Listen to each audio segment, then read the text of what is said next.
Hey guys, today we're going to be talking about lifespan development. I'm going to be going over one theory and one idea that resonated with me while reading this chapter. The first theory that I'm going to go over is Erik Erikson's psychosocial development theory. In this theory, Erik Erikson suggests that we go through stages of development throughout our lifespan. And as opposed to other theories that are proposed in this chapter, like Freud's psychosexual development theory, Erik Erikson actually proposed that this development happens and continues throughout our lifespan and not just in the early childhood stages, like Freud suggested in his psychosexual theory. So this kind of idea that development doesn't just stop when we stop physically growing, but it continues on thereafter, is a big proponent of this theory.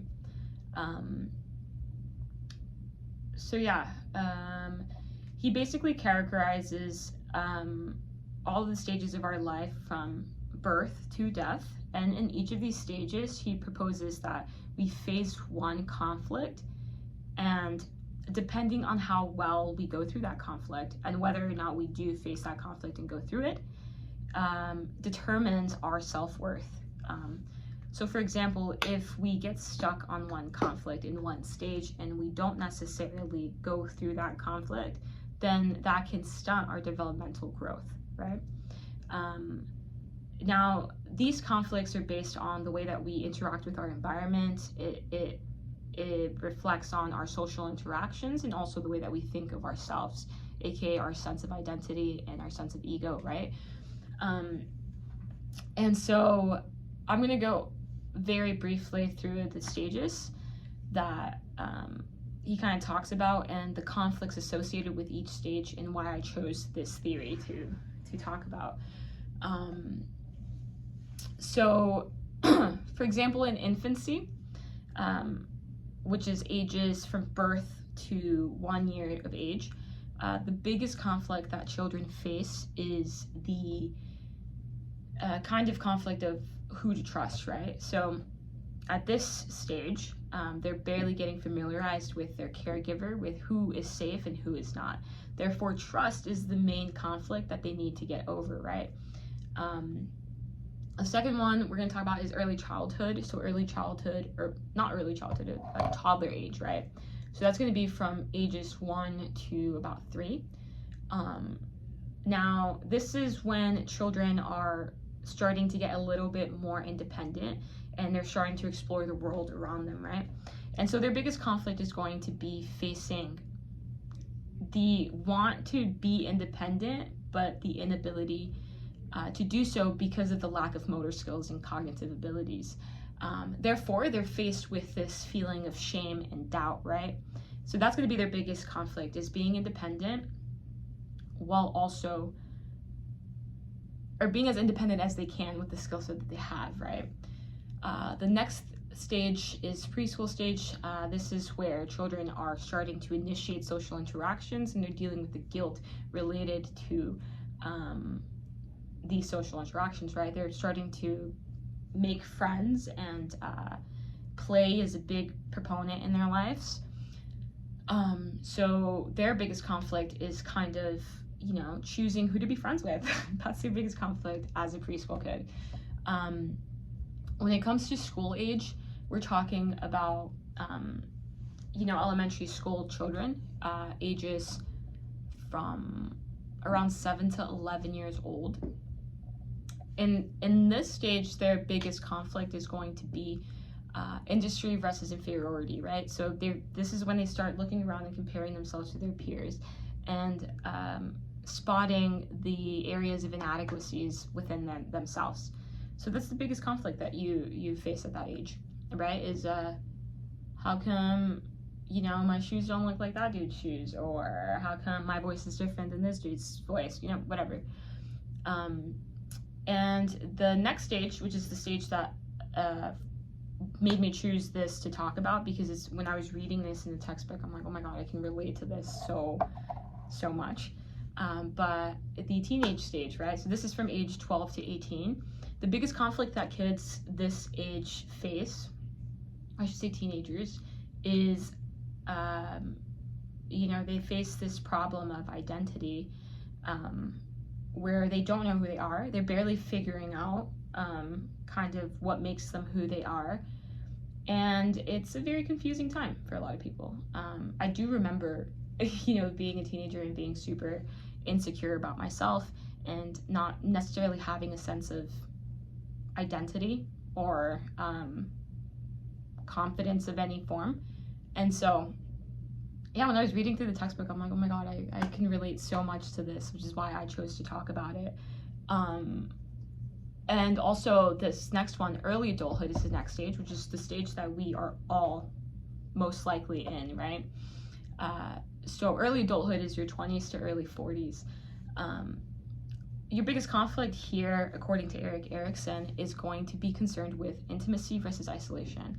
This was super telling to me because it's so true. The older that you get, I feel like it's kind of hard to broaden your social circles, because, you know, back when we were in school, like teenagers and whatnot, our social circles depended entirely on our day-to-day environment, right? And we were kind of forced into these social environments, therefore our social circles involved around the people that we saw every day. When you take that environment away from people, you know, our only form of social interaction as adults is, you know, through the form of work. And aside from that, unless you don't make, you know, a conscious effort to broaden your circles, it can be pretty isolating. So I can see why that's the biggest crisis when it comes to early adulthood, is that isolation versus intimacy. And on the other hand, you know, being intimate and kind of already having your sense of self and then going out into the world and forming relationships with others, that's scary. That's the scary part. So yeah, one thing that stood out to me when I was reading the book, or the textbook, was how it mentioned that in your early adulthood, you need to have a strong sense of self before developing intimate relationships with other people. And so for the people who do not develop this positive self-concept, they experience loneliness and emotional isolation. So yeah, I thought that was interesting because a lot of the times we don't really prioritize, you know, developing that sense of self in our adulthood. We're just so caught up in day-to-day life that we kind of skip over these things, you know, and they affect our relationships all the time. But yeah, so that's early adulthood. When it comes to middle adulthood, 40s to mid 60s, this is where you're finding your life work and you're sharing it with others. So people in this age usually are already established, they're already well established, and they have kind of like found their purpose in this world or in this life, and hopefully they're living it, and hopefully they're sharing it again with others. So a conflict there can be if they find that they haven't found their life work yet, that they haven't been moving anywhere, they're not happy where they are in life. That's what kind of leads to, that's that conflict in that stage. When it comes to late adulthood, we're talking about mid 60s to end of life. When it comes to this stage, your biggest conflict is going to be looking back on your life and regretting things, or on the other hand, having that sense of satisfaction that, hey, I lived my life the way that I wanted to live it, you know? I lived my life my way, like Frank Sinatra said. Okay. So yeah, that's basically the basis of the psychosocial development theory by Erik Erikson. And like I said, the reason why I chose this theory is because I feel like it's super relatable when it comes to the stages. And more specifically, I related to the early adulthood stage and the conflicts proposed in the chapter, because I'm dealing with some of that right now. Which is the good, amazing thing about psychology. You know, we're learning about things that we go through every single day. The next thing that I'm going to talk about, and I'm going to do it super quickly because I only have 10 minutes, but I mean, I'm already at 10, I'm at 9. But the next thing we're going to talk about is the nature versus nurture idea. It's not necessarily a theory, but the way it was proposed in the textbook was barrier to development, or a could-be barrier to development, which was the nature versus nurture debate. So the nature versus nurture debate, to make it super short, is nature makes us who we are because our genes and our biological makeup makes us who we are. And then social, and